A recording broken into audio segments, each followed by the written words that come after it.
Es un gusto saludarles, sean bienvenidos a Impulsando el Derecho. Les comento, si ustedes quieren ver imágenes exclusivas de nuestros invitados aquí en el programa, pueden hacerlo en Instagram, estamos como Impulsando el Derecho MX. También recuerden suscribirse a nuestro canal de YouTube, nos encontrarán como Impulsando el Derecho MX. Hoy en el estudio estará el politólogo Enrique Dupuy Alcántara en su sección ABC de la argumentación. Platicaremos sobre la contraargumentación y la refutación. Ahora, pues vamos al otro lado del estudio con el maestro Abraham, que nos tiene más información. Gracias, Arturo, les doy la más cordial bienvenida. Soy Abraham Uriostegui y les comento que en la sección Firma Legal Rendón y Asociados, la abogada Rosa Isela Rendón nos presentará el tema Audiencia Intermedia en el Sistema Penal Acusatorio. Ahora los invito para que me acompañen al otro lado del estudio para dar inicio con nuestra primera entrevista.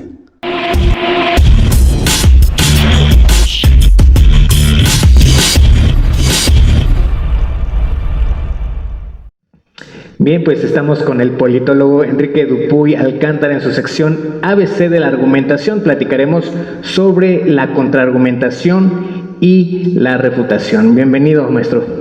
Muchísimas gracias a ustedes por la invitación nuevamente. Bueno, pues un tema muy interesante que vamos a abordar. Y fíjense que cuando hablamos de un debate es importante realizar una estructura argumental que les permita a los participantes en el mismo convencer con evidencia al juez que los está escuchando. Esta estructura se compone de tres vertientes: la premisa evidencia, la contraargumentación, refutación y las comparativas. En este programa hablaremos de las formas de refutación existentes y de cómo podemos usar estas para construir de mejor manera los argumentos pensados en los casos preparados. Además, hablaremos acerca de cómo pensar contraargumentos antes de llegar al estrado. Bueno, pues sin duda un tema muy interesante, maestro, y en la forma de argumentación también, ¿no? Claro que sí, en definitiva, eso es algo muy importante que hoy en día tenemos que saber, tanto como mexicanos como para connacionales, internacionalmente hablando, saber el contraargumentar y el refutar. Así es. Bueno, ¿y cuál es la diferencia entre la contraargumentación y la refutación? Muchas veces pensamos que es lo mismo, pero en realidad son diferentes. La refutación es el contradecir o rebatir algunos razonamientos o argumentos que nos viene a decir la contraparte.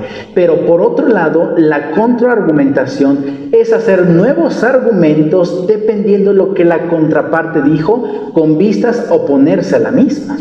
Claro, no, pues sin duda muy interesante el tema. Para quienes estén interesados, que tengan alguna pregunta para el maestro, algún comentario, los invito para que nos envíen sus dudas, comentarios, sugerencias vía WhatsApp al 55 81 88 37 57. Si ustedes quieren ver este programa y los anteriores, pueden hacerlo a través de Facebook en Impulsando el Derecho, en Instagram y YouTube estamos como Impulsando el Derecho MX. Ahora, maestro, ¿qué es lo que se puede refutar en un debate? Se puede refutar todo. Todo. Desde las definiciones que se nos da en el planteamiento del caso, hasta las argumentaciones, algunas comparativas que puedan existir, los criterios que más adelante vamos a hablar un poco más de ello, qué significan, además de mecanismos, el statu quo, es decir, en dónde estamos parados actualmente. Sí. Es decir, cualquier cosa que exista en un discurso de 5, 6, 7 minutos se puede rebatir. Excelente. Bueno, pues ustedes en este programa van a ir aprendiendo a diferenciar estos términos y estos conceptos.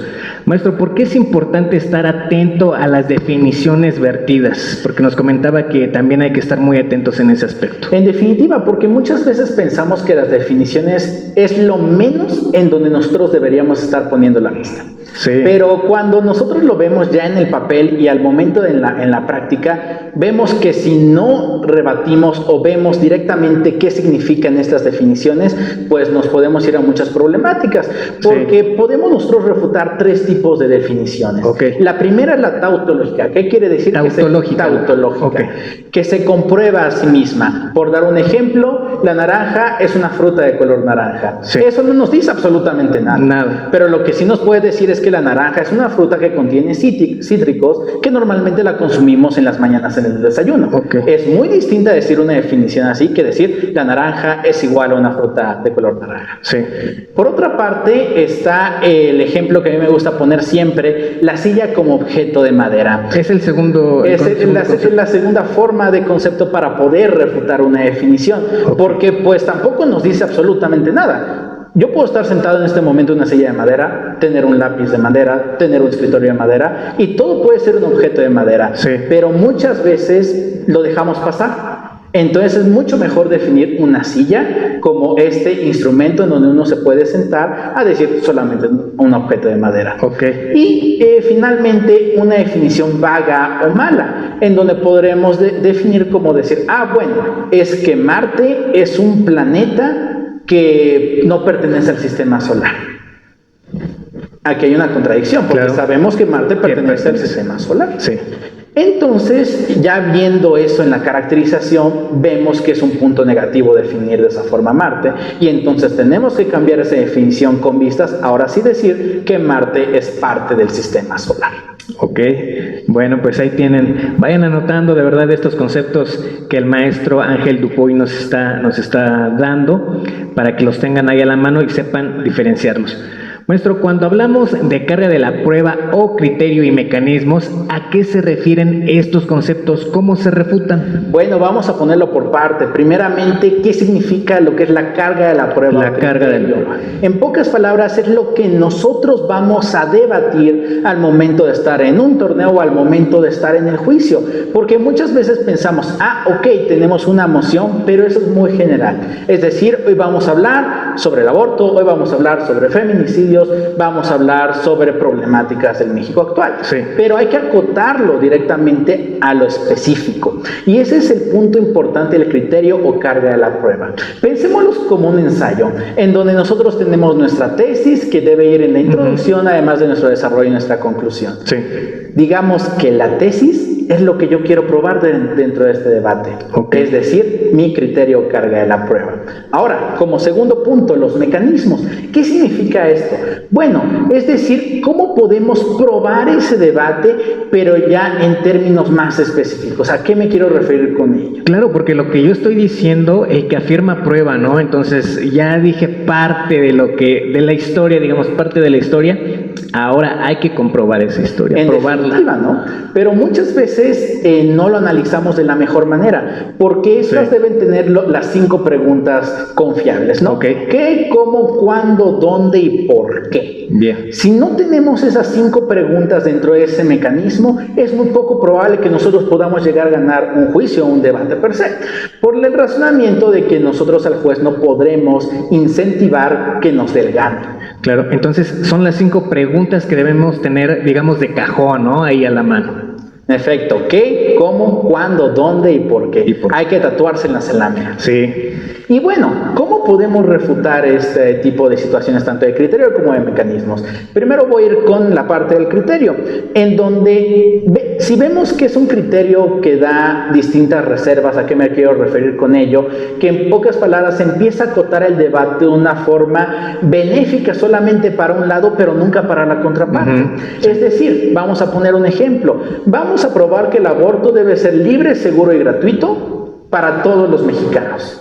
Dependiendo lo que nosotros hemos visto en la Ciudad de México, que el aborto es legal. Es legal, sí. Pero hay una situación aquí. Efectivamente es legal, seguro y gratuito para los oriundos o residentes de la Ciudad de México. Claro. Pero si yo soy una persona por dar un ejemplo, de Chiapas, si quiere venir a la Ciudad de México a hacerse un aborto, pues es necesario que pague una cuota. Sí. Es decir, hay que ver todas esas nociones para poder ver si ese criterio es benéfico para la contraparte o si solamente es para nosotros. O por dar otro ejemplo, cuando hablamos de libertad de expresión, muchas veces pensamos, como estamos enojados con el sistema gubernamental en el que vivimos, podemos ir a romper vidrios al paso de la reforma.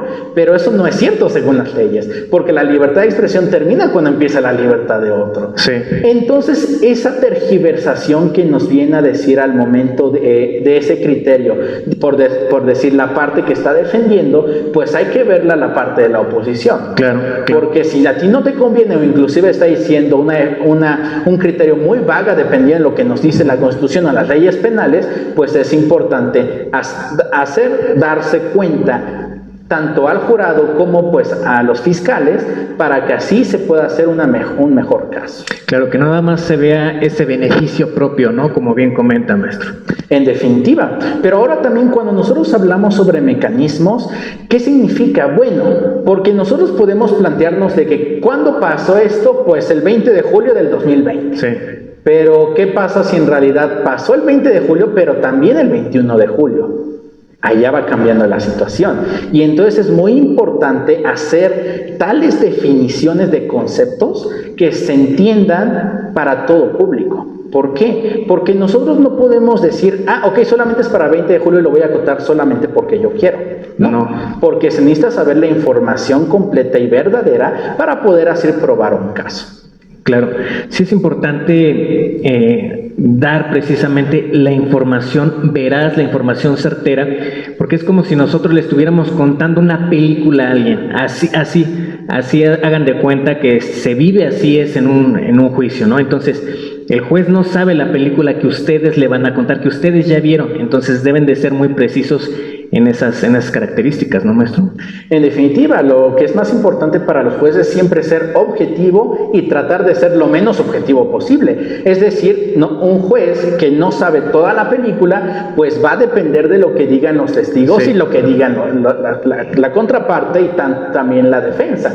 Entonces tenemos esa situación en donde, ok, yo quiero convencer al juez. ¿Cómo lo voy a hacer? ¿De una forma negativa? Pues al final de cuentas no va a salir, porque va a haber algunos vacíos lógicos dentro de esas preguntas que se van a convertir en dudas razonables para el juez.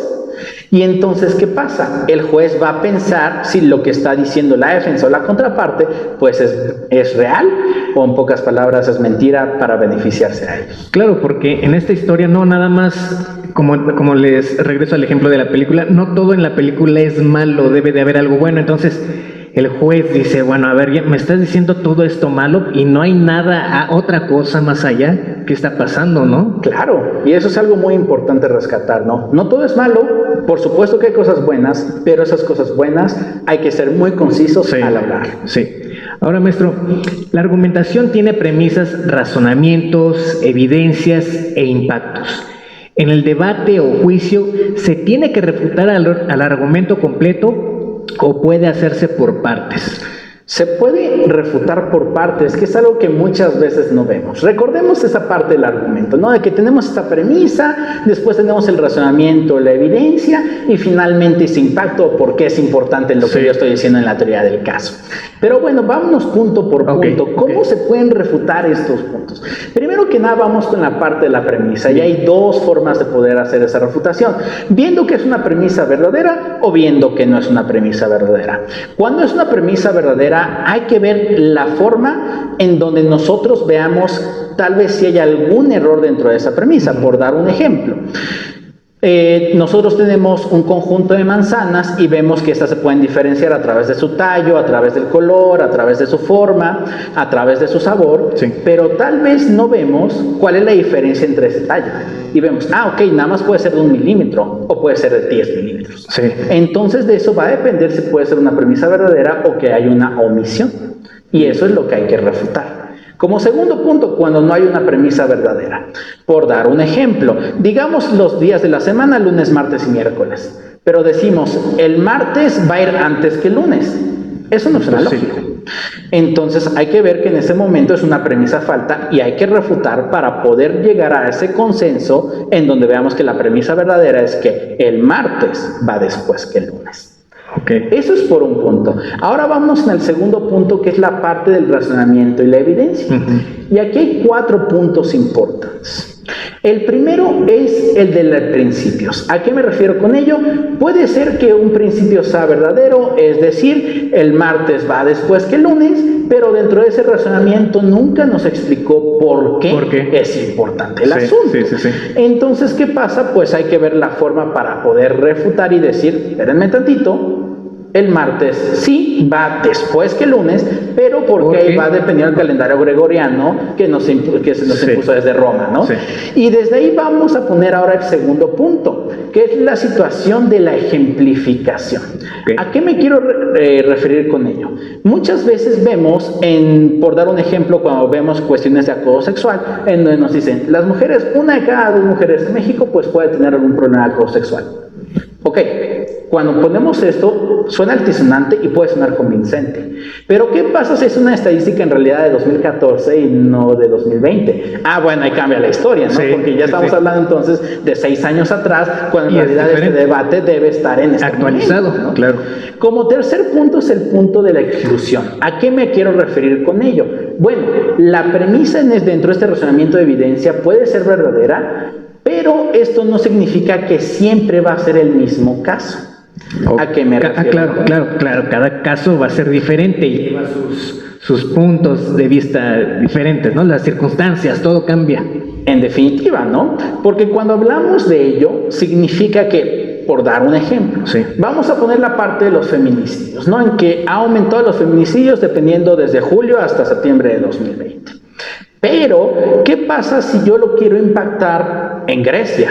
Bueno, pues en pocas palabras, las particularidades y las estadísticas van a ser distintas. Entonces, podemos ver que tanto en México como en Grecia va a haber estadísticas distintas que no van a ser benéficas para poder decir un diálogo del feminicidio en México.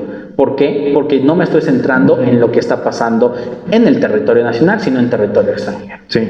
Y finalmente, lo que llamaríamos la refutación de reserva, en donde lo que nosotros vemos en este momento es que puede ser que la regla sea verdadera, pero el caso que me están presentando no es el verdadero. Ya vamos a una cuestión muy distinta, ¿no? ¿Por qué? Porque tal vez yo estoy presentando la situación de los feminicidios en México sobre las estadísticas de 2020 y ahí vamos muy bien. Sí. Sin embargo, quiero decir en mi evidencia que es por ello que en México hay más problemáticas que en Estados Unidos de homicidio, feminicidio en conjunto. ¿De dónde sacamos esa información? ¿Quién sabe, no? Porque puede ser que sea muy distinto lo que está pasando con los homicidios, dado que pues tiene que ver con un contexto estructural, cultural, a distinto de los feminicidios que en pocas palabras hace poco tiempo fue que se empezaron a salir a la luz. Así es. Entonces sí es una distinta forma de dialogar y de ver el espectro, ¿no? Porque muchas veces pensamos adentro de la caja y decimos, porque pues existen homicidios, también va a haber feminicidios.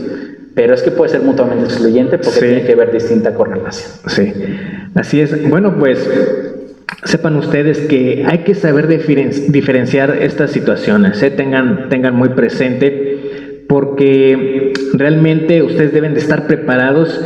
Y es más, aunque no sepan tanto de derecho o estén allegados a la especialidad, a la materia, pero deben de conocer cómo se lleva un juicio. Ya se ha vuelto algo elemental, y más ahorita ya en estos juicios orales, ¿no? Bien, maestro, el diálogo es el arte de la conciliación, pero también la forma de ver los argumentos de la contraparte. ¿Cómo usar ello a tu favor? Aquí vamos a hablar de lo que es en la parte de los impactos. Y aquí vemos algunas refutaciones distintas y que también nos va a ayudar para poder ver qué contraargumentos hacer y por qué nosotros podemos usar al favor los argumentos de la oposición. Entonces vamos punto por punto en este caso y vemos la parte de las conclusiones. ¿Por qué? Porque cuando nosotros hablamos de una conclusión significa ya vamos a terminar el argumento. Sí. Pero el problema es que muchas veces no seguimos lo que decíamos en el criterio. Es decir, si yo quiero probar que en México se produce más aguacate que plátano, no significa que porque yo no lo digo, pues va a estar bien. yo tengo que explicitarlo en este momento. Así es. Y es una herramienta muy importante para poder ver cómo usar esos argumentos de la oposición a tu favor. Porque si no da una conclusión, quiere decir que la contraparte olvidó hacer los nexos lógicos causales importantes al momento de un juicio. Por la razón de que no podemos hacer saltos cuánticos en donde digamos, solamente porque yo dije esto significa que todo en ese juicio va a estar bien. No. La contraparte lo dijo, por ejemplo, ¿no? También dijo esto y omitió decir aquello. En definitiva, ¿no? Y esas omisiones son lo que pueden hasta llegar a ganar el caso para la contraparte. Sí. Porque en pocas palabras, si yo hago falacias y omisiones, pues mi caso va a ser menos creíble, ¿no? Que a diferencia de lo que yo quiero plantear. Sí. También dentro de este punto está la refutación atenuante. ¿Y a qué quiero referirme con ello? Que las conclusiones tal cual pueden ser verdaderas, pueden demostrarse, sin embargo, no en todos los casos es real. Y podemos poner todos los casos que acaba de pasar sobre la Suprema Corte de Justicia de la Nación, en donde, pues, ¿qué pasó en el último caso? En donde declararon una acción de inconstitucionalidad, dado por la situación de lo que pasó con el aborto, ¿no? En donde fue por una cuestión técnica de las definiciones, que pues dijeron, pues saben que más adelante vamos a tener que volver a poner un nuevo caso. Sí. Y entonces, ¿qué es lo que se necesita ver en este caso? ¿Cuáles fueron las omisiones o las pérdidas que pudo tener tal ministro con vistas a que no se aceptara esa problemática? Claro. Ese es por otro punto, ¿no? Y el punto final es cuando lo vemos de la nula relevancia. ¿Y por qué esto es importante? Dado que cuando nosotros hablamos dentro de esta teoría de caso, pues puede ser que tengamos casos no comparativos. Es decir, que yo quiera comparar un caso de 2005 a un caso de 2020. Por supuesto que la vida ya cambió y por supuesto que las leyes van cambiando. O sea, no podemos decir, solamente porque fue la Constitución de 1917, así se va a seguir. Porque pues nosotros sabemos que en la Cámara de Diputados y Senadores se van reformando. Claro. Más, obviamente no cambian al 100%, pero pues sí. Pero sí de acuerdo a nuestros tiempos, ¿no? No son los mismos delitos que se cometían en aquel entonces a los de la actualidad. Por ejemplo, ¿no? En un principio, pues no se permitía como tal la reelección por lo que veíamos con Francisco de Madero y mismo Venustiano Carranza. Pero inclusive 10 años más tarde, Álvaro Obregón quería cambiar la Constitución para reelegirse y actualmente ya podemos tener una reelección para legisladores. Para legisladores, sí. Entonces va cambiando inclusive estas reformas en la Constitución. Y es importante ver ello, porque muchas veces pensamos que como, pues, la Constitución es de la misma forma, podemos debatir en un contexto de 2005, pero todo va cambiando. Ok, bueno, pues saben la importancia ahora que tienen las conclusiones en esta etapa, son de suma importancia. Todas las etapas tienen obviamente su grado de dificultad, su importancia, pero las conclusiones yo creo que refuerzan aún más, ¿no?, nuestra argumentación. En definitiva, si no hay conclusiones, podemos caer en problemas de nexos lógicos causales que, en pocas palabras, dentro de esa consecuencia, van a hacer que el juez no crea el caso. Ok, bueno, anótenle. Maestro, ¿cómo identificamos que existe una falacia y cómo hacer que el juez la identifique? Bueno, en general tenemos alrededor de 45 falacias. O sea, son un montón. Sí. Pero las más importantes, pues, la falacia ad hominem, cuando empezamos a atacar a una persona directamente en vez del argumento, es decir, tu corbata no me gusta, en vez de decir, pues es que este argumento tenía algunas problemáticas. Sí. Por otro lado, también tenemos la falacia de ignorancia, que por no poder hacer una buena investigación, damos datos irreales. Como decir, es que en México se atraparon a 20,000 secuestradores, cuando en realidad solamente fueron 200, ¿no? Pero le aumentamos 2 o 3 ceros para que se vean más creíbles. ¿Qué otra de las falacias clásicas? La falacia de pendiente resbaladiza. No porque en México haya pasado, haya habido alguna extorsión, significa que en Grecia va a haber la misma extorsión. Por supuesto que no. Y entonces aquí empezamos a ver esas omisiones que puede haber dentro del caso. Pero ¿cómo el juez en este caso podría identificar de una forma más específica? Bueno, a través primero de la cuestión de la confianza que ha visto dentro de la defensa y de la contraparte. Bien. ¿Por qué? Porque muchas veces cuando se dice una mentira, puede haber que haya grandes mentirosos y que hayan pasado dentro de la historia, pero eso no significa que no se puedan detectar. Tal cual como, por ejemplo, ¿no?, hacerle distintas preguntas. Bueno, Entonces, si me estás diciendo que este caso de asesinato fue el 25 de diciembre, ¿tú qué estabas haciendo el 24 de diciembre? En ese momento, si son mentirosos ya no saben qué contestar. Sí. O se tardan unos 5 o 10 segundos en lo que piensan qué es lo que van a decir. Y esa es una buena forma de poder identificarlo. Además de la preparación que se puedan tener a través de los casos. Por dar un ejemplo, si nosotros vamos a hablar sobre cuestiones de homicidio, es muy probable que el juez de distrito pues ya sepa de qué se va a tratar un homicidio, ¿no? Claro. Pero si tampoco como juez uno se informa, pues es muy complicado poder llegar a ver la problemática que está suscitando en ese momento. Así es, y unos abogados se quieren pasar de listos, la verdad. Entonces, el juez a eso se dedica, ¿no? La verdad, para engañarlos sí es complicado, es su trabajo, ¿no? Es su labor. Entonces, si ustedes quieren engañar al juez, les va a resultar difícil. Y más si no saben las técnicas, ¿no? En definitiva, por eso también es importante siempre estar en la práctica y sobre todo siempre tener una investigación de fondo para poder ver cuáles son los pros y también cuáles son los contras de ese caso. Claro. Ok, maestro. En México estamos acostumbrados a refutar más, no a contraargumentar. Ahora, ¿cuáles son los beneficios de la contraargumentación?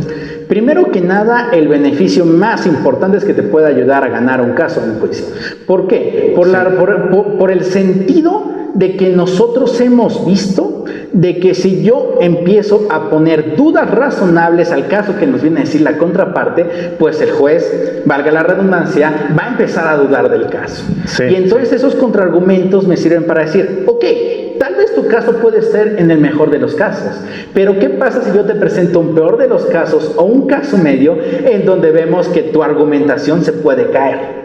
Okay. Va a ser muy distinto, sí. Porque entonces ya voy a tener un espectro de posibilidades en donde tenga el mejor de los casos de la contraparte, el mejor de los casos de la defensa, el caso neutral de la contraparte y de la defensa, y finalmente el peor de los casos. Y entonces ahí vamos viendo cuál puede ser un caso de una mayor probabilidad en cuestión de la argumentación y de la refutación, en donde veamos en dónde está mejor posicionada la persona. Ok.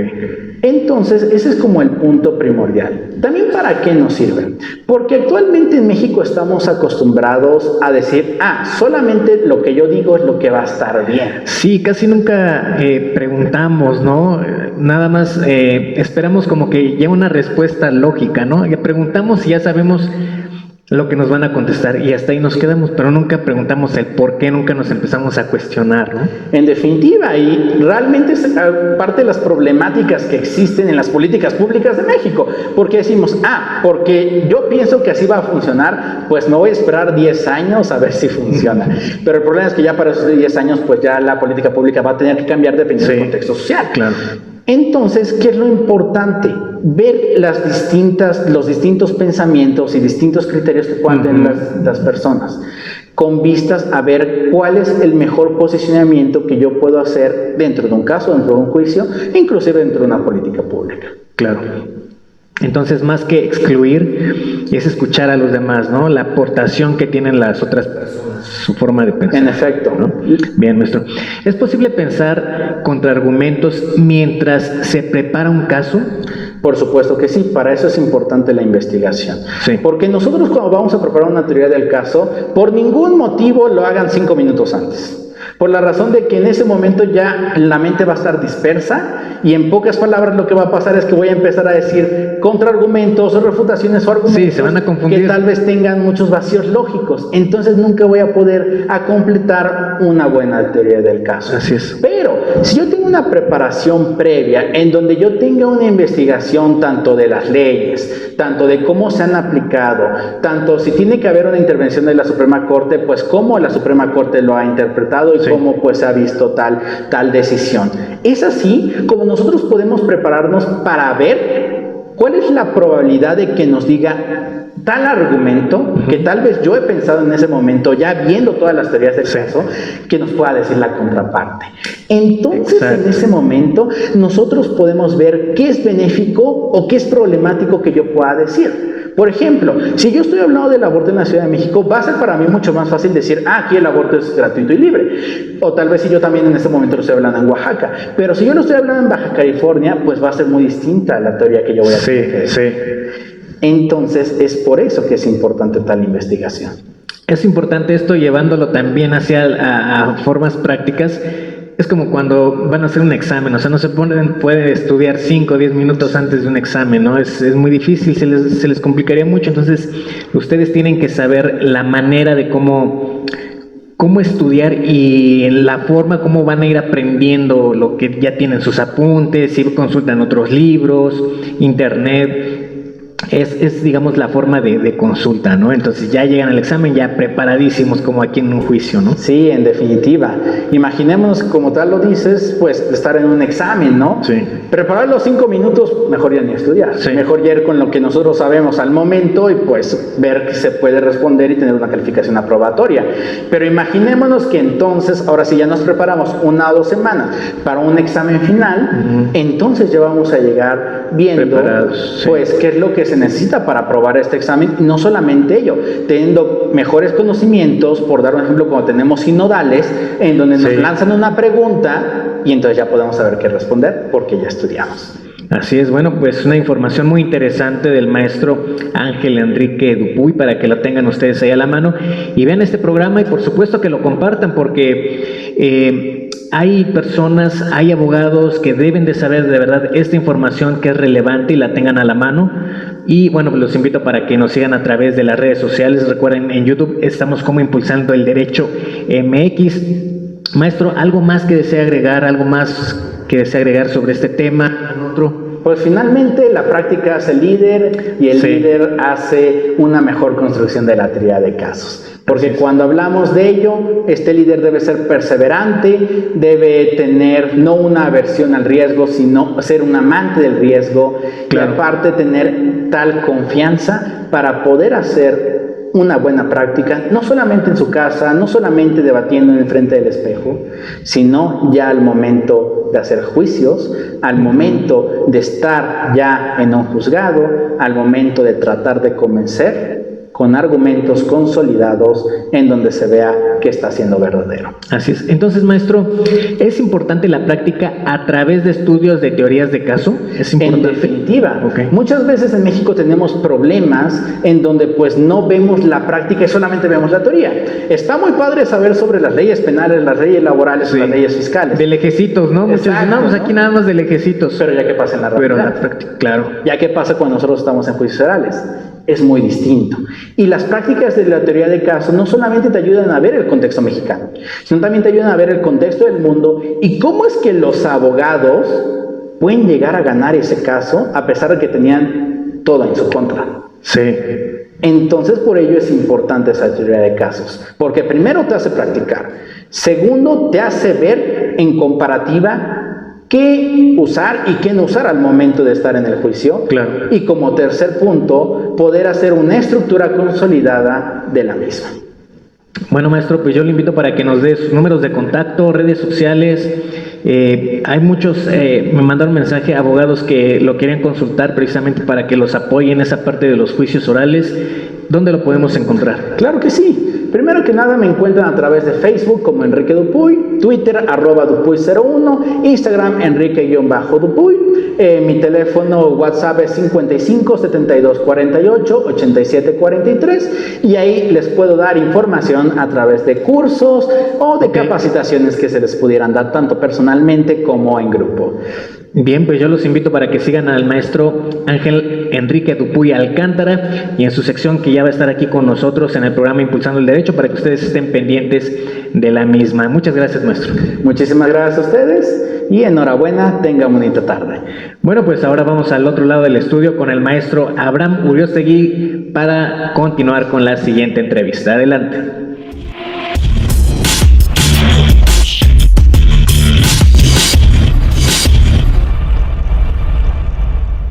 Gracias, Arturo. Bueno, nos acompaña acompaña en el estudio la abogada Isela Rendón, en su sección Firma Legal Rendón y Asociados, y abordaremos el tema audiencia intermedia en el sistema penal acusatorio. Abogada, ¿cómo está? Buenas tardes, gusto tenerla aquí en el programa. Hola, ¿qué tal? Muy buenas tardes, ¿cómo están? Bien, pues bueno, bien. Gracias nuevamente por la invitación. Y en este tema pues nos vamos a abocar a lo que es la audiencia intermedia. Vamos a ver sus varios aspectos dentro de la práctica y pues bueno, lo que contempla el Código Nacional de Procedimientos Penales. Claro, sin duda todas las etapas de este sistema de justicia penal son importantes y hoy la vamos a dedicar precisamente a esta audiencia intermedia. Y me gustaría, abogada, entonces que nos, para empezar, que nos dijera cuál es el objeto de esta audiencia intermedia. Bueno, pues el objeto es el ofrecimiento, admisión y depuración de las pruebas. El Código Nacional de Procedimientos Penales estipula que ¿cómo se va a dar ese ofrecimiento? Pues bueno, el Ministerio Público, por lo que respecta al Ministerio Público en el escrito de acusación, va a presentar lo que son sus pruebas. Por lo que respecta a la defensa, de igual forma lo va a presentar en la contestación que le dé a ese escrito de acusación, y por lo que respecta a la víctima, en caso de que se constituya como acusador coadyuvante, va a poder reforzar, en este caso, el escrito de acusación del Ministerio Público y va a poder hacer un ofrecimiento igual de pruebas. Sin duda esta figura que tenemos en el sistema de justicia penal, donde ya la víctima está como coadyuvante, en donde ya se le da mayor apertura para que pueda participar. Recordemos que en el sistema anterior, pues todo lo que hacía el Ministerio Público era pues lo que se le antojaba, sinceramente, ¿sí? Él sabía o decía qué pruebas ofrecía, qué pruebas no, pero ahora ya la víctima en este caso ya también puede decir, yo tengo estas pruebas y también las quiero ofrecer, ¿no, abogada? Sí, definitivamente está esa figura en el Código Nacional de Procedimientos Penales, siempre y cuando se constituya como acusador coadyuvante. ¿Qué es esto? Que una vez que el Ministerio Público presente formalmente su escrito de acusación, nos va a notificar tanto a la víctima como al abogado defensor y al imputado, va a notificar ese escrito de acusación, y la víctima dentro del plazo de los 3 días posteriores va a tener que constituirse como acusador coadyuvante y ofrecer esas pruebas. Y como usted bien lo dice, pues antes quedaba únicamente y se iba toda una averiguación previa, anteriormente denominada así, y con esas pruebas pues se iba durante todo el procedimiento. Y ahorita pues bueno, ya se le da a la víctima una característica especial y se le reconoce tal carácter, tanto es así que se amplía en la Constitución Política de los Estados Unidos Mexicanos, en el artículo 20, apartado C, se le hace un apartado especial a la víctima, y en este caso, ¿con qué finalidad la víctima va a constituirse como acusador coadyuvante? Yo lo veo más bien en el aspecto de que por el concepto de la reparación del daño, por eso la víctima va a tener ya un mayor interés, y pues bueno, no olvidemos que es el objeto del nuevo sistema de justicia penal, que se le dé a la víctima la reparación del daño que en derecho corresponde. Claro, mencionó un término muy importante, abogada, de esos 3 días que tiene la víctima para constituirse como coadyuvante, como acusador coadyuvante. ¿Qué pasa entonces si transcurren estos 3 días y no lo hace? ¿Ya no puede hacerlo de manera posterior? No, ya no lo puede hacer. ¿Por qué? Porque no olvidemos que la materia penal es de estricto derecho. Hace algún tiempo tuve un asunto de homicidio culposo por tránsito, y eran unos jóvenes que perdieron la vida desafortunadamente, y sus abogados de sus familiares querían constituirse como acusadores coadyuvantes en la audiencia intermedia. Sin embargo, pues esta defensa pues se opuso rotundamente, toda vez de que pues no lo hicieron dentro del plazo que contempla la legislación. Claro. En esta audiencia intermedia nos dijo que bueno, van a ofrecer pruebas. Aquí vuelvo quizá nuevamente en donde lo habíamos tocado en unos temas, en unas entrevistas anteriores, donde normalmente es, bueno, ¿por qué me tengo que esperar o en qué momento la víctima ofrece sus pruebas? Cuando lo hace el Ministerio Público. Pero entonces, ¿qué pasa la persona que está acusada? ¿En qué momento? ¿Se tiene que esperar hasta que lo haga primero el Ministerio Público, o dentro de esta etapa de la audiencia intermedia lo puede hacer él sin esperar a que lo haga el Ministerio Público? El Ministerio Público lo vuelvo a repetir, tiene la facultad, una vez cerrada la investigación, ¿qué es lo que pasa en la audiencia inicial? Se fija un plazo para investigación complementaria.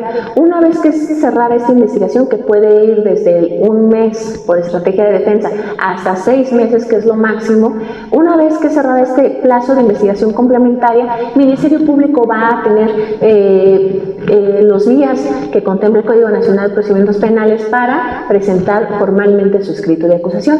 Una vez que presente el escrito de acusación, el Ministerio Público le va a dar vista tanto a la víctima como al imputado. Si la víctima se constituye como coadyuvante, lo va a hacer dentro de los 3 días posteriores a la notificación, y el imputado va en esta fase que se le llama la fase escrita dentro de la audiencia intermedia, lo va a hacer dentro de los 10 días. Aquí había antes, recuerdo cuando entró el nuevo sistema de justicia penal, había muchas interrogantes y decían, no, pues es que cómo son los plazos, ¿no? ¿Desde qué momento o a partir de qué momento empiezo a contar esos 10 días?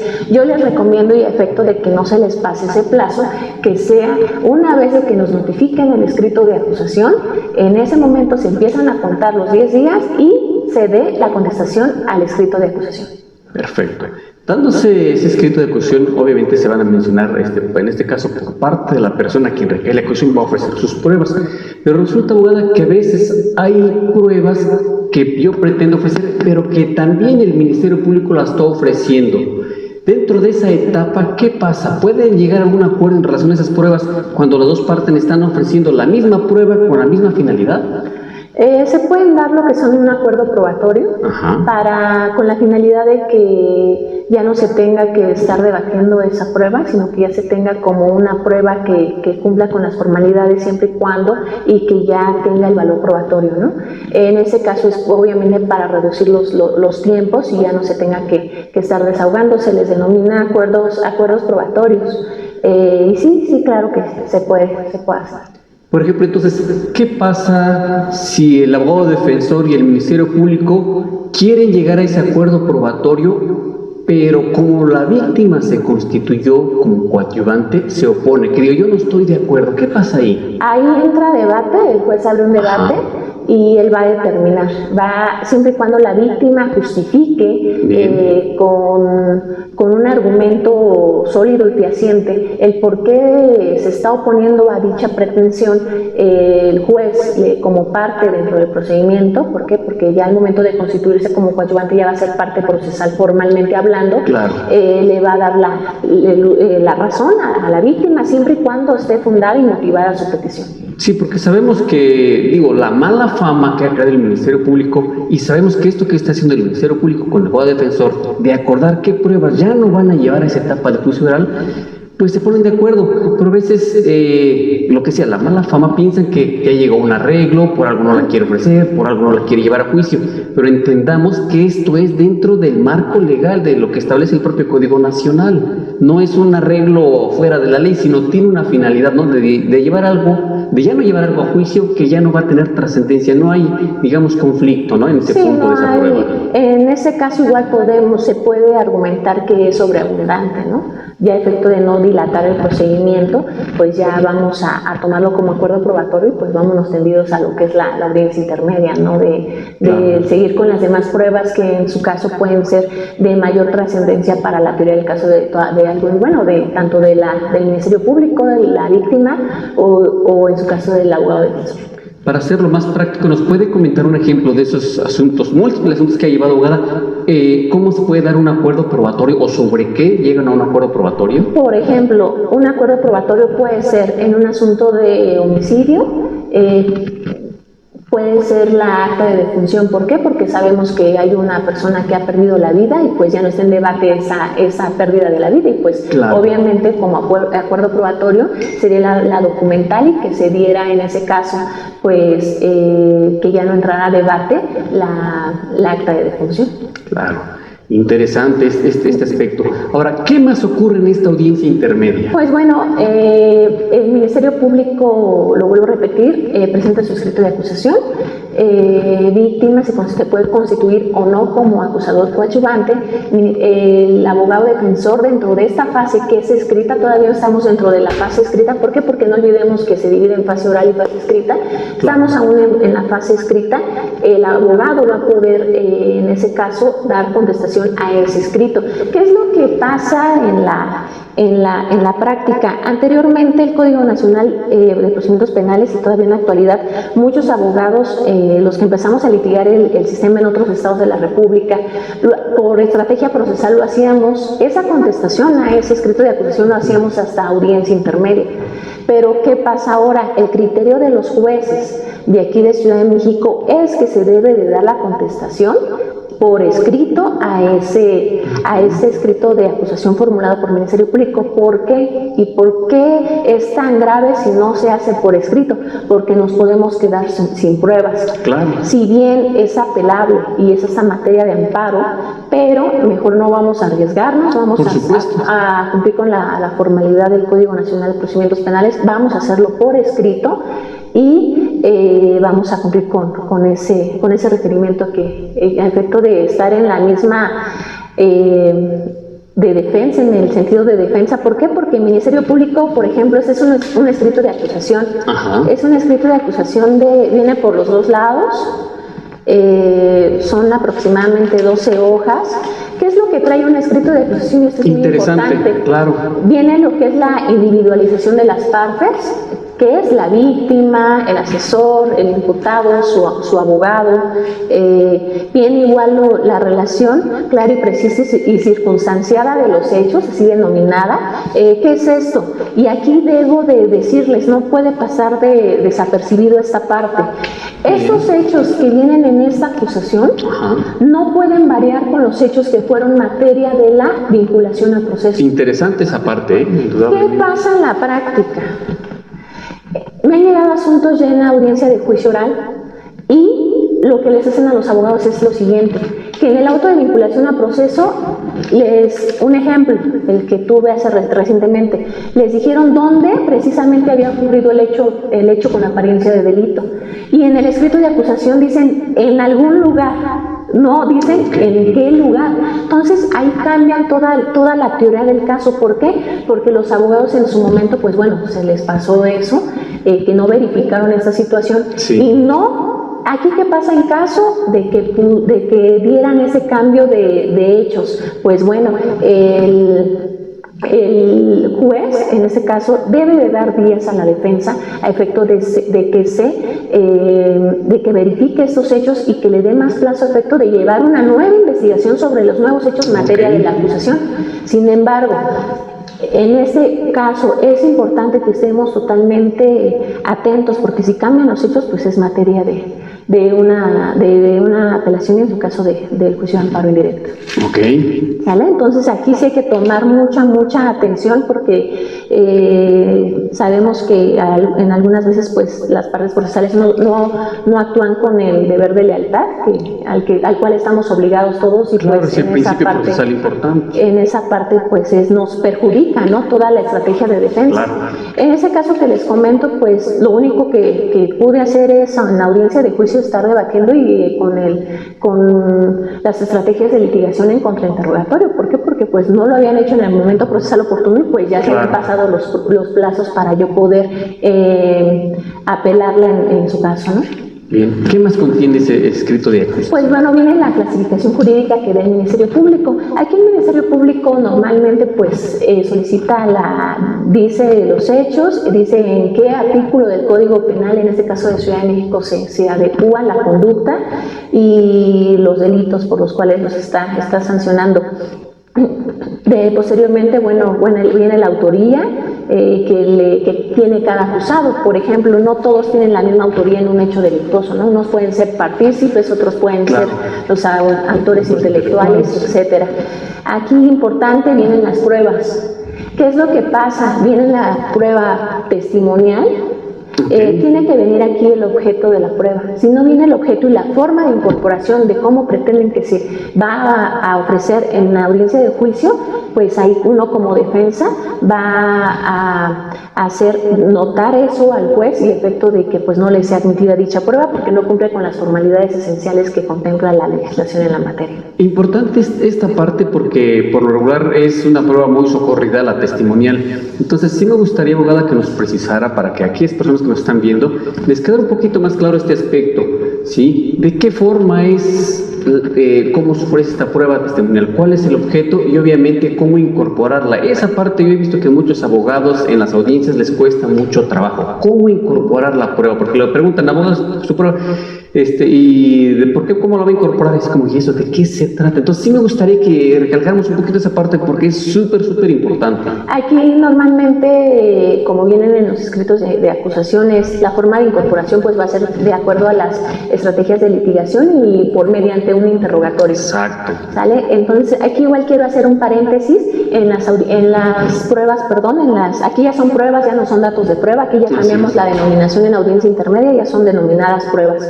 ¿Qué pasa si de un mismo hecho van a referir 10 personas lo mismo? ¿Qué vamos a hacer como abogados defensores? Vamos a declarar que es sobreabundante. ¿Por qué? Exacto. ¿Qué contempla el Código Nacional en ese aspecto? ¿Qué es sobreabundante? ¿Cómo lo define? Que es cuando una misma persona va a referir sobre el mismo hecho. Entonces, efecto de reducir la duración de un juicio, recordemos que pues la justicia debe ser pronta y expedita. Claro.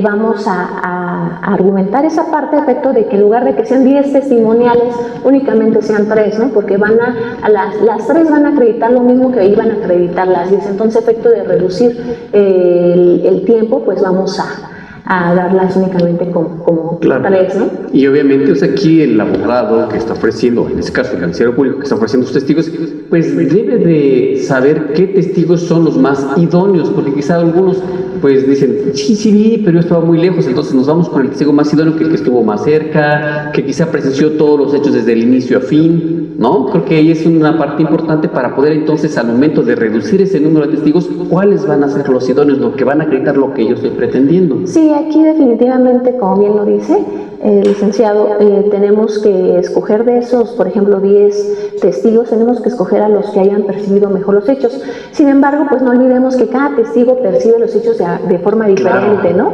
¿Por qué? Porque, por ejemplo, un testigo puede estar a la misma distancia.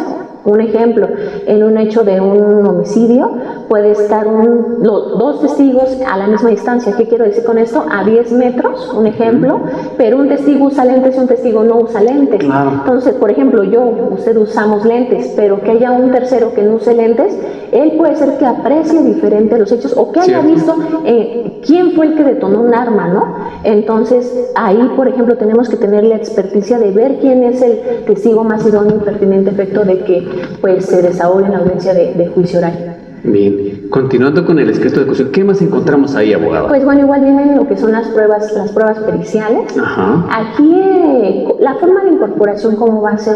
Aquí igual había mucha contradicción anteriormente cuando entró el sistema. ¿Por qué? Porque decían, ofrezco la pericial a cargo del perito Juan Pérez, ¿no? Un ejemplo, pericial en materia de criminalística, pero ¿qué creen que pasaba? Se les olvidaba ofertar como prueba documental el dictamen. El dictamen que habían rendido desde la integración de la carpeta de investigación. Exactamente. Entonces, aquí, ¿qué es lo que vamos a hacer? Vamos a ofertar la pericial de Juan Pérez, del perito Juan Pérez, perito en criminalística.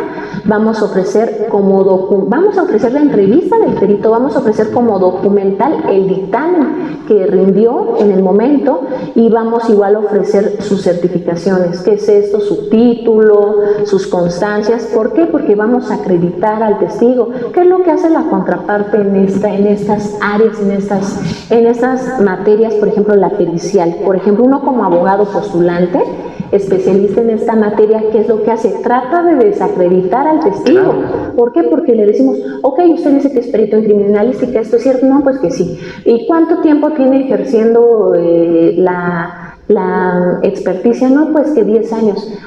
Y en constancia sobra que usted, su última constancia de actualización fue hace 5 años, ¿esto es cierto? No, pues que sí.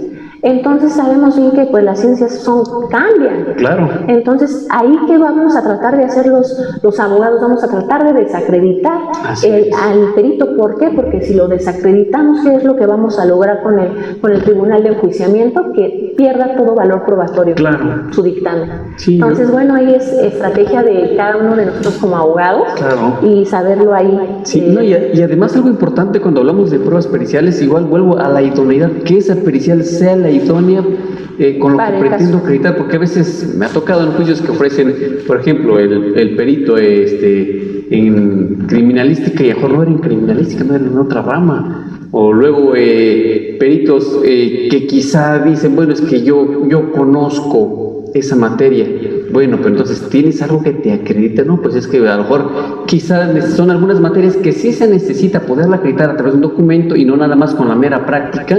Entonces también por ahí esa parte es súper importante cuando el abogado defensor pues obviamente pone en jaque ahí al perito al momento de saber toda esa expertise que tiene en relación a la materia que está, en este caso, pues de alguna manera va a desahogar esa testimonial. Sí, definitivamente. Por ejemplo, aquí, ¿qué es lo que pasa en esta materia de las periciales?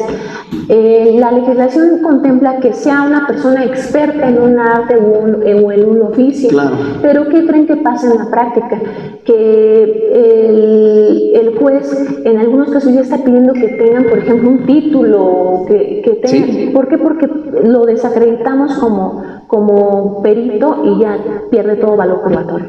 Exactamente. ¿Qué más? Aparte ahí de estas pruebas, en este caso que tenemos, ya vimos lo que es la testimonial, la pericial, ¿qué más encontramos, abogada? Pues vamos a encontrarlo el apartado de la reparación del daño. Importante esa parte, creo que es de gran relevancia ya también en este sistema. Sabemos que a veces en el sistema anterior pues se olvidaba esa parte, no andaba muy abandonada y a veces lo que se quería nada más lo que decía la víctima, que lo metan a la cárcel y ya no quiero saber nada. Pero esta parte es súper importante en este sistema, en donde obviamente se le dé ya mayor protección a la víctima y que es ahora tenemos la figura de la reparación del daño. Sí, aquí obviamente, como lo dije con anterioridad, ya viene a nivel constitucional, ya viene que se le debe de reparar el daño a la víctima.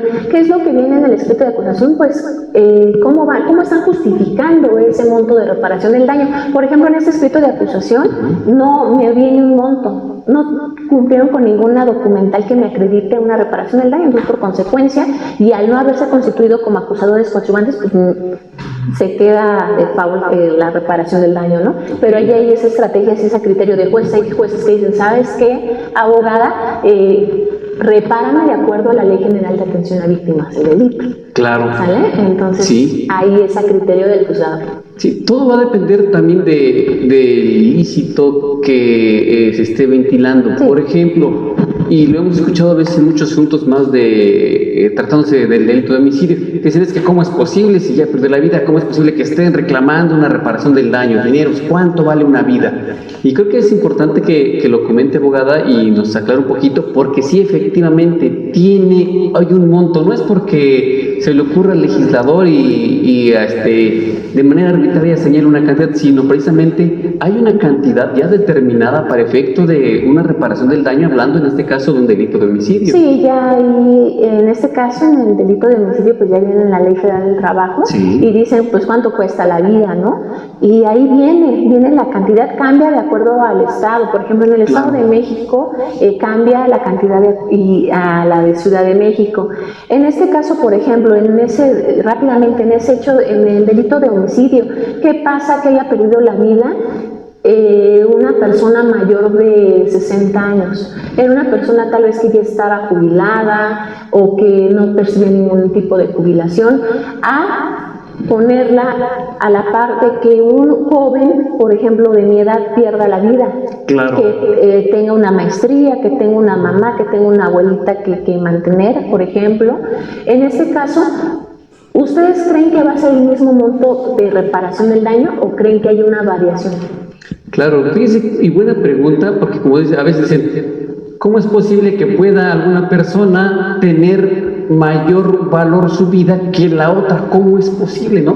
Digo, todos somos seres humanos, se supone que bueno, hay una tarifa igual para todos, ¿no? Una cantidad. Entonces, aquí sí es importante y me gustaría que lo comentara, porque si bien es cierto, siempre hay una inconformidad en la cantidad que se determina por parte del juzgador, porque dicen, bueno, ¿cómo es posible que por esa cantidad, si yo considero que vale más y no es eso? Creo que sí es importante que nos toque ese punto, abogado. Aquí, por ejemplo, en este caso, sí, como bien lo dice, todos los seres humanos tenemos el mismo valor. Sin embargo, para la práctica penal, en este caso, la persona adulta, vamos a reparar el daño con lo que contempla la Ley Federal del Trabajo, y en el caso del menor, ahí por ejemplo, los que pelean mucho esa parte son los acusadores coadyuvantes, que es decir, asesor jurídico privado, cuando lo nombren los familiares de la víctima. la víctima indirecta. En este caso, pues, ¿qué van a cuantificar? Van a cuantificar la vida útil que tenía de trabajo, cuántos años iba aproximadamente a trabajar, van a contemplar lo que, por ejemplo, que si tenía una licenciatura y todo lo que estaba percibiendo en su fuente laboral. Entonces, es una cuantificación más amplia. Sí, tomando en cuenta obviamente la vida productiva que tenía esa persona en su momento, ¿no? Otra parte muy importante rápidamente, el descubrimiento probatorio. ¿Qué es lo que pasa con esa figura, nueva figura en la legislación penal, en este sistema en específico? Pues bueno, estamos obligadas las partes a dar ese descubrimiento probatorio. ¿Cómo se da ese descubrimiento probatorio? Pues bueno, el Ministerio Público, por ejemplo, aquí les traigo un ejemplo, el Ministerio Público en un asunto hace una semana me corrió traslado, aquí así es el descubrimiento probatorio actualmente, me dio un oficio donde me señala que me da el descubrimiento probatorio con el número de carpeta, el nombre de los imputados y todo, y me entrega toda una carpeta como de 1500 hojas en un CD. Entonces, pues bueno, ya estamos haciendo más uso de las tecnologías. Claro. Y está bien, ¿no? Porque anteriormente pues nos daban los tomos. Descubrimiento probatorio, defensa, aquí está, ¿no? El descubrimiento. Y actualmente nos los dan en un CD. Nosotros también como abogados estamos obligados a dar dicho descubrimiento probatorio. Hay algo muy importante, en caso de que el Ministerio Público no nos corra traslado de las pruebas que en su caso no le favorezcan a él como en su teoría del caso, exacto, se le puede aplicar una medida de apremio y se le da vista a su superior jerárquico. Sí, eso es lo que te voy a contar. ¿Qué pasa si el Ministerio Público no le hace llegar ese descubrimiento probatorio? Pues ya nos dio respuesta. Traduciéndolo así en un lenguaje más coloquial para que lo entiendan, entonces, ¿qué es en sí el descubrimiento probatorio? Pues es la entrega material de los datos de prueba que recabemos en la investigación complementaria. Sí, es la entrega material, por ejemplo. Así como lo hicieron. Aquí el Ministerio Público te hago entrega de las pruebas que yo encontré dentro de estos 3 meses, ¿no? Un ejemplo. Y lo mismo debe hacer el defensor. Y lo mismo usted como Ministerio Público me lo debe de entregar a mí. ¿Y qué pasa? Ya vimos cuál es la consecuencia si no lo hace el Ministerio Público. ¿Y qué pasa si no lo hace el defensor? Si no lo hace el defensor, se queda sin pruebas. Se queda sin pruebas definitivamente. ¿Por qué? Porque en la audiencia intermedia, en la fase oral ya de la audiencia intermedia, el juez pregunta a las partes si cumplieron cada una con su descubrimiento probatorio. Y ahí lo que va a hacer el Ministerio Público y asesor jurídico va a decir, no, la defensa no cumplió con su descubrimiento probatorio, entonces nos quedamos sin pruebas. Entonces aquí, y en el caso, por ejemplo, que la defensa omita una prueba porque, como lo acabas de comentar, porque no le beneficia. Híjole, ahí está ya la discrecionalidad de la defensa, ¿no? El Ministerio Público en la legislación sí tiene la obligación de entregar esas pruebas y la defensa, pues, por ejemplo, yo como defensa privada en materia penal, pues voy a ofrecer las pruebas que no me ayuden, ¿no? Claro. Voy a pagar pruebas periciales que favorezcan de acuerdo a la actividad del caso. Entonces, pues vamos a ofertar las pruebas que nos vayan a favorecer. Claro. Perdón que lo interrumpa, pero no hay ninguna consecuencia si no ofertamos alguna prueba. Bien, esto es lo que tenemos en la audiencia intermedia. Pero ¿qué pasa? ¿Cómo termina ya la audiencia intermedia? ¿Y a qué da pauta una vez que culmina esta audiencia intermedia? Pues bueno, la audiencia intermedia, el artículo 211 del Código Nacional de Procedimientos Penales en su fracción segunda viene contemplada lo que es la audiencia intermedia, cómo empieza y cómo termina. Pues bueno, esta va a empezar con la presentación de la escritura de acusación y va a culminar con el auto de apertura a juicio oral. ¿Qué es lo que pasa y qué hace el juez de control una vez que culmina esta audiencia intermedia? Pues bueno, hace todo un escrito parecido al escrito de acusación, pero se le denomina auto de apertura a juicio oral y va a enlistar todas las pruebas que sí pasaron el filtro de la audiencia intermedia, es decir, perfecto, que no fueron depuradas, que no fueron objetadas por sobreabundantes, por ilegales, por ilicitud, y son las pruebas que se van a desahogar en la audiencia de juicio oral. Y ahí ya tenemos señalados pues, prácticamente todo ese material probatorio que se va a desahogar, y ya tenemos ahí la fecha de audiencia, o nos la señalan después, abogado, para el desahogo de esas pruebas. En la audiencia, por ejemplo, en la intermedia, una vez que nos notifican el escrito de acusación, ahí sí nos van a dar la fecha de audiencia, y una vez que salga el auto de apertura a juicio oral, ya una vez que culmina la audiencia intermedia, ahí nos van a fijar la fecha de audiencia. Perfecto.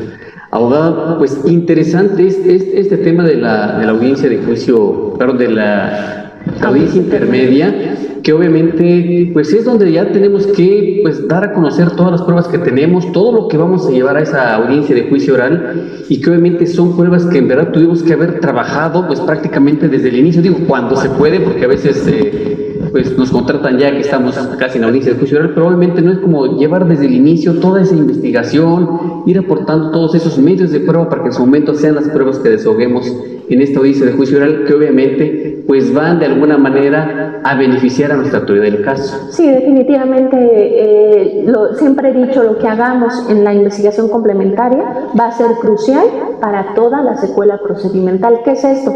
Lo que no hagamos. Por ejemplo, hace una semana me nombraron en un nuevo asunto y ya tenían un mes de investigación y pidieron 2 meses. ¿Qué pasa en ese asunto?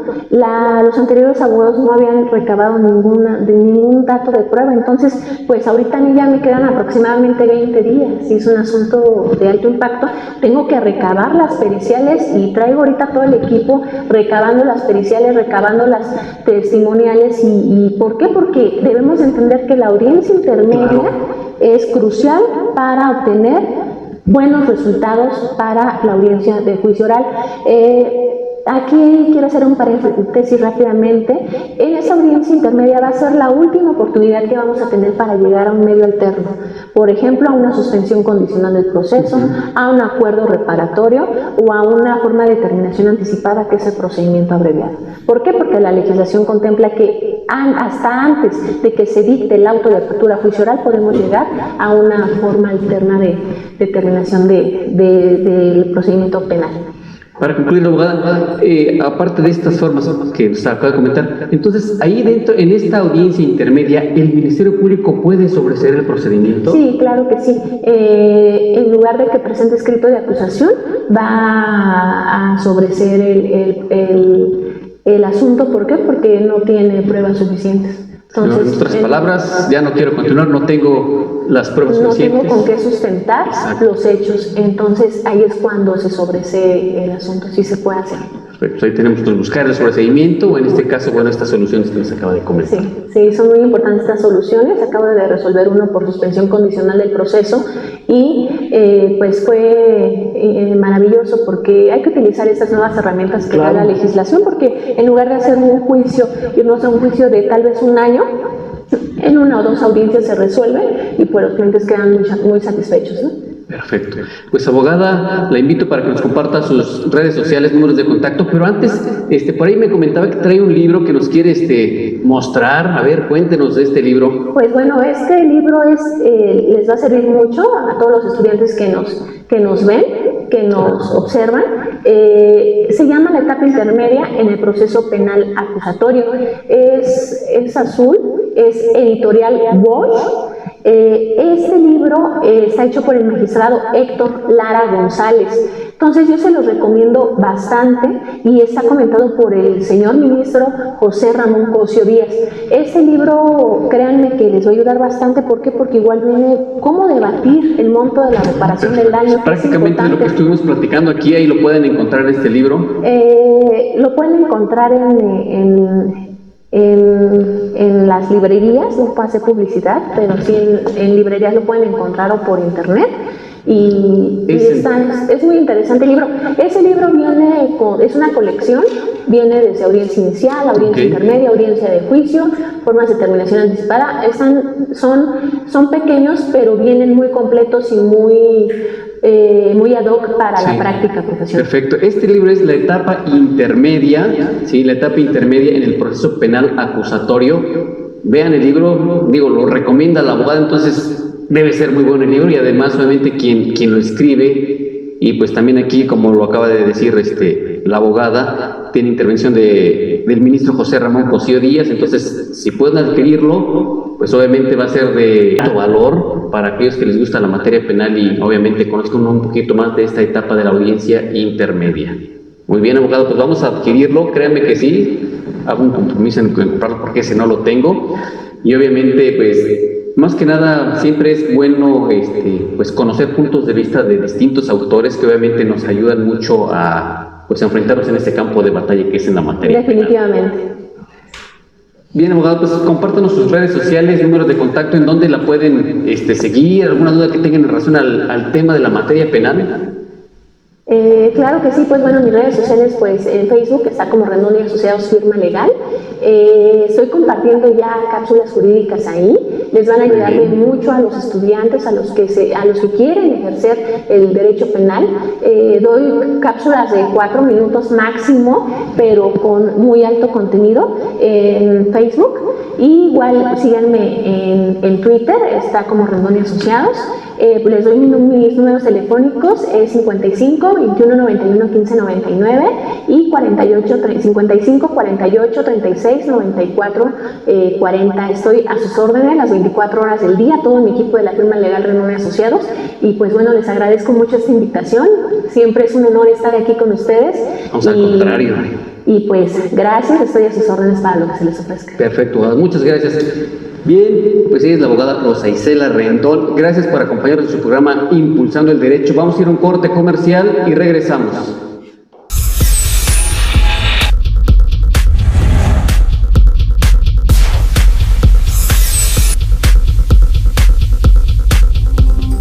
¿Sabías que cualquier persona tiene derecho a conocer la información pública del gobierno?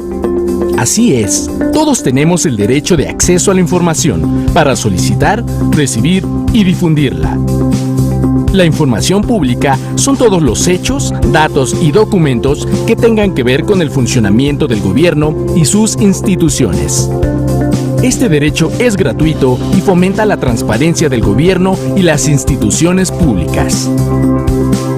En México, el derecho de acceso a la información está establecido en el artículo 6º constitucional, en el cual ofrece a todos la garantía de buscar o investigar toda información generada, administrada o en posesión del Estado, es decir, por alguno de los poderes ejecutivo, legislativo, judicial y autónomos, así como de cualquier organismo o entidad que reciba recursos públicos. La nueva Ley Federal de Transparencia y Acceso a la Información Pública de mayo del 2016, junto con la Ley General de Transparencia y Acceso a la Información Pública, se encarga de proteger el derecho de obtener de manera anónima y gratuita la información solicitada en un plazo máximo de 20 días y sin tener que justificarlo. El INAI funge como órgano garante y protege este derecho a nivel federal, poniendo a disposición de toda la población herramientas para llevar a cabo las solicitudes de información pública como Plataforma Nacional de Transparencia, Portal de Obligaciones de Transparencia, un buscador de solicitudes de información y recursos de revisión Zoom y el TEL INAI. ¿Y qué pasa si no se permite el acceso a la información pública? Si la institución obligada no responde a tu solicitud, si se niega a dar la información, entorpece el trámite o no cumple con los plazos, tú puedes denunciar cualquier anomalía y solicitar una revisión ante el INAI. Cualquier violación a nuestro derecho de acceso a la información está sancionada por la Constitución. Tú puedes hacer una solicitud de información sobre el uso de recursos en tu comunidad, sueldos de las y los funcionarios públicos, presupuesto asignado para mejorar la educación, servicios de salud, el trabajo que hacen las y los diputados, entre muchas otras cosas. Recuerda que a través del acceso a la información, los ciudadanos podemos participar fomentando la transparencia y la rendición de cuentas. Tú tienes el derecho a estar informado. Ejércelo. Bien, hemos llegado al final de su programa Impulsando el Derecho a través de la plataforma Uvavisión. Si ustedes quieren ver este programa y todos los anteriores, recuerden, estamos en YouTube como Impulsando el Derecho MX, también en la plataforma Uvavisión en YouTube, ahí estamos como Impulsando el Derecho y toda la programación que la plataforma Uvavisión tiene para todos ustedes. Recuerden, todos los miércoles a partir de la 1 de la tarde, Impulsando el Derecho. También los invito para todos los abogados, psicólogos, criminalistas que quieran venir al programa Impulsando el Derecho. Les invito para que nos manden un WhatsApp al 55 81 88 37 57 y asistan aquí al programa y obviamente den a conocer todos sus servicios. Bueno, pues yo me despido, soy Arturo Uriostegui y vamos al otro lado del estudio con el maestro Abraham. Adelante. Bien, llegamos al final de Impulsando el Derecho. Gracias a nuestros invitados por compartirnos excelentes temas en el programa de hoy. Y por supuesto, gracias a ustedes que siguen la transmisión todos los miércoles. Se despide su amigo Abraham Uriostegui y tenemos una cita el próximo miércoles a partir de la 1 de la tarde. Nos vemos y hasta la próxima.